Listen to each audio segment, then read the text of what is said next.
Well, we can't afford any mistakes today as we take on second division side Granada in the Spanish Cup. Let's just hope Cortina can drive us to victory.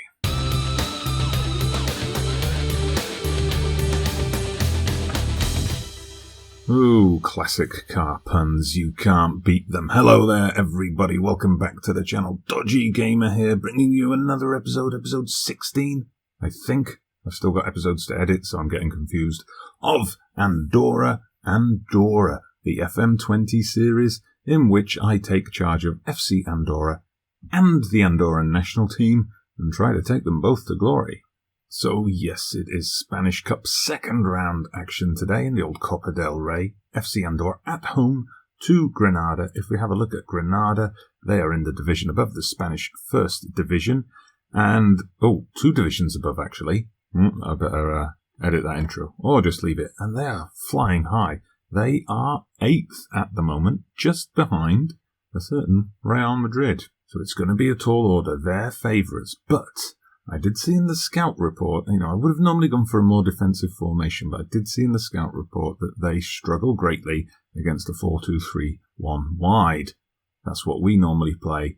So that's what we're going for. And this is the team we're lining up with. So Banu's in goal. We got Perez and Vallejo in central defence. There's no Echade. He's just almost recovered from an injury that's kept him out for all of the winter break. But, he's not quite up to match fitness. Carlos Isaac and Hernandez, as usual, are the fullbacks.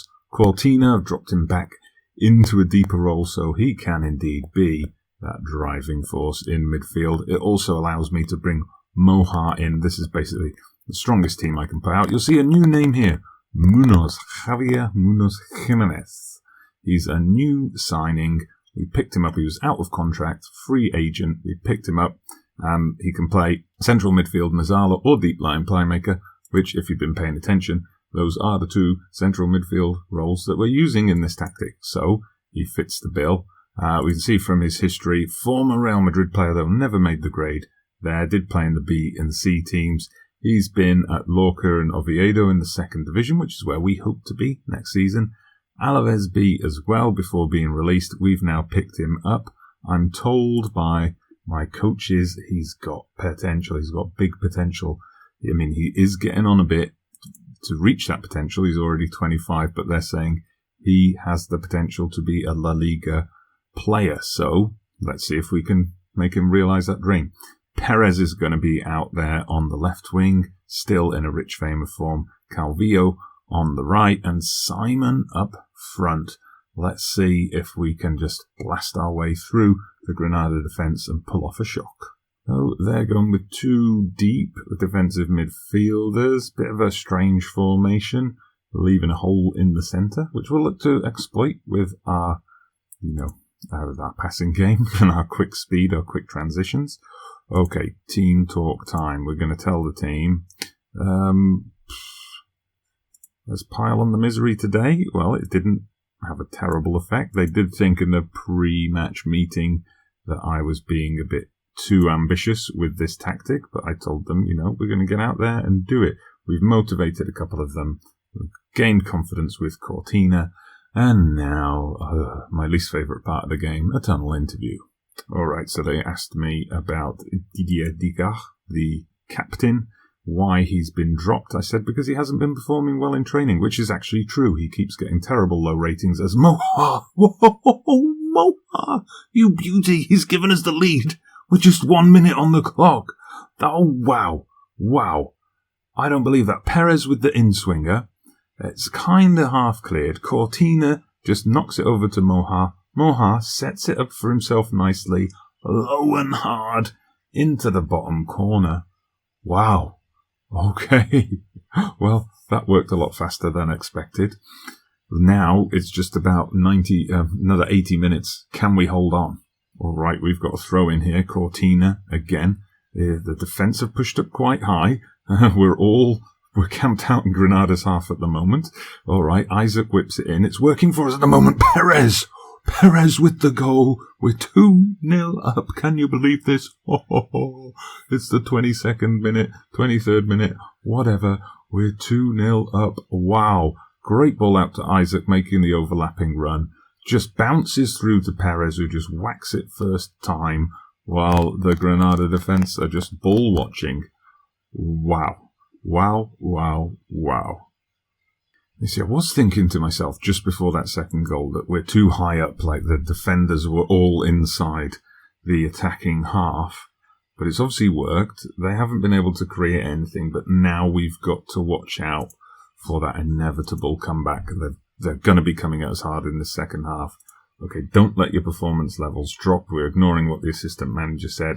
So we got most of them focused. Moha, well, I'm going to tell him I'm happy with it. I don't want him to get cocky. Yes. Okay, that worked. He's happy. Perez, same kind of thing. There's a lot more to come from you, and I believe you've got what it takes. All right, he looked happy. And we'll tell Isaac, who got the assist, of course, for that second goal, the same thing as we told. Well, didn't get a reaction from him. We can't win it all. I'm not going to change anything else. Let's get out there and see if we can pull off a major upset. All right, corner for us. Perez whips it in. This time, though, we don't have Moha on the edge of the box. Is the break on? No, Carlos Isaac. Oh, he made the wrong choice there with that ball forward, though. And they've got their own Vallejo, who sets off the counter-attack. Now they've switched the flanks. Oh, dearie me, this does not look good for us. If we concede here, it's going to be a very sketchy, difficult final 30 minutes. Oh, no, here they come. Great defending. Oh, great defending. Edge of the seat stuff. Well, it would be if I wasn't pressed so tightly up against this desk. Anyway, let's clear it.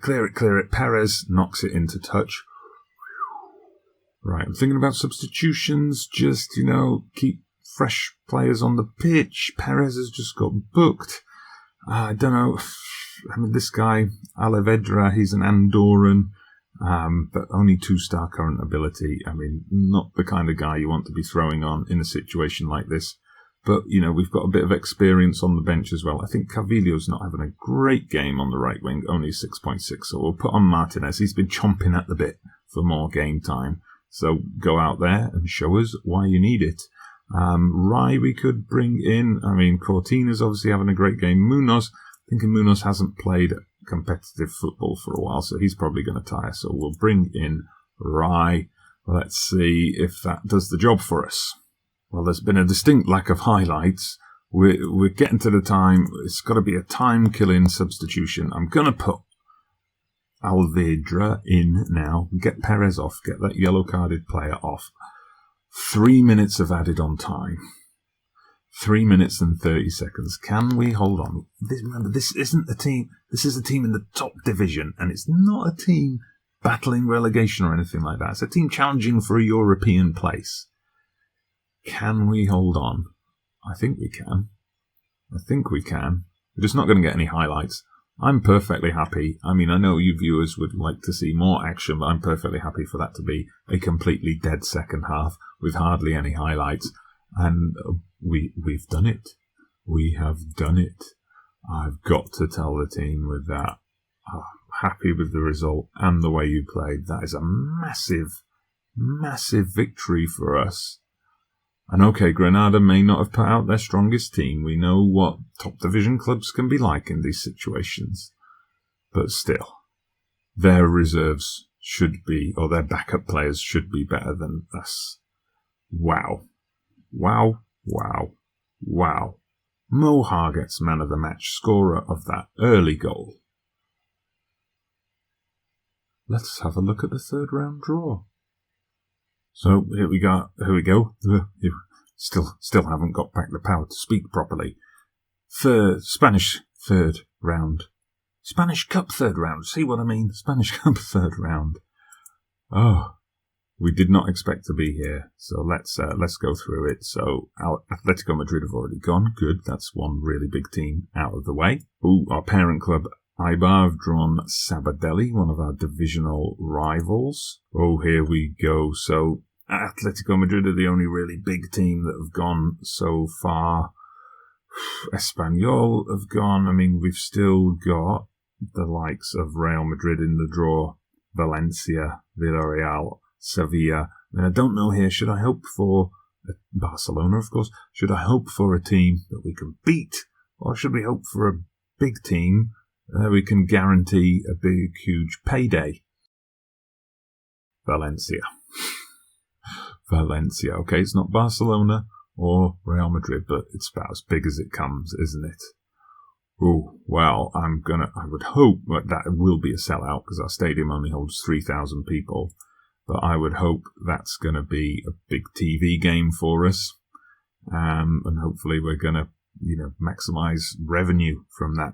You'll see from here we need it. We've slipped more than $1 million in debt again. We're losing, consistently losing around 150,000 a month.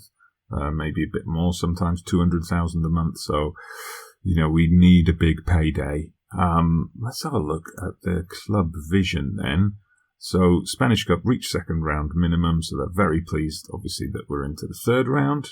An A-, is that all we get? I got an A-. I got an A- for beating Fuenlabrada when they were second in the league, and I get an A- for beating 8th in La Liga. All right, well, better than the F we got. That was one match we played off camera. Didn't mention that, actually. Real Irun. We just weren't at the races after the winter break, and we lost 1-0. We got sucker punched partway through the second half, and we lost that match. So Valencia in the Spanish Cup. When is that being played? In just over a week, the 20th of January. That's got to be the next episode, hasn't it? We are coming back for that. So there we go. I'm going to play Arandina in the league, and then we'll come back for Valencia. I was thinking about showing Bilbao Bay as they're top of the division at the moment, but what we'll probably do, we'll play Valencia. I fully expect us to lose that game. I think the cup dream's going to end there. Then we'll turn our attention back to the league. We, of course, have World Cup qualifying with Andorra coming up starting around March, but we'll look to get a couple of these games in. I mean, obviously, Fuenlabrada again, Atletico Pamplona B. These are all teams that are up there challenging. Look at that. There's 3 of us on 41 points at the moment, so we may well feature one of those games. We'll see how it goes. But first, Valencia. That's what's coming up next. So please do hit that like button if you've enjoyed today's giant killing episode. It's been a giant killing episode. Fantastic to get these kind of results. Subscribe to the channel if you haven't done so already. I'm Dodgy Gamer, and I'll see you again soon.